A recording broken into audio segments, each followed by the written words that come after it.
இங்கே கல் மது, அவங்க சொல்றபடி கல் மது சரி ஏற்போம். உங்க டாஸ்மார்க்ல விக்கிற பீர், பிராண்டி, விஸ்கி, ரம்மு, ஜின்னு, ஒயின் எல்லாம் அதுக்கு பேர் என்ன?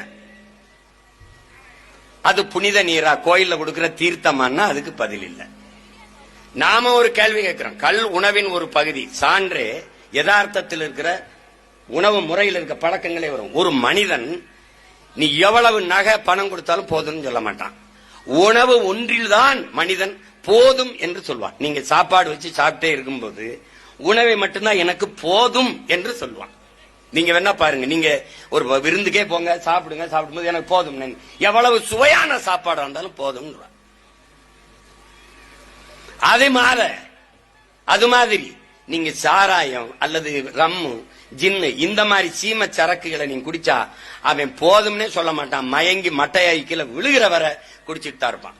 ஆனா கல்லு 2 லிட்டர் கொடு, 2 செம்பு, எங்க ஊர்ல செம்பப்ப அளவு, இப்ப இங்கே லிட்டர் போத்தல், 2 போத்தலை குடி போதும். நீ உலகத்திலேயே கல்ல குடிக்கிற மட்டும்தான் போதும். கல் உணவின் ஒரு பகுதி. அதை குடிச்சு செத்தவன், தாலி அறுத்த பொம்பளை, வாழ்வை இழந்த பொம்பளை ஒருத்தி சொல்லுவான், உலகத்துல கல்லு குடிச்சு செத்தவன் ஒருத்தன் சொத்தை மட்டும் குடிச்சு குடிச்சு வித்துட்டான்பா அப்படின்னு ஒருத்தனை காட்டு இல்ல.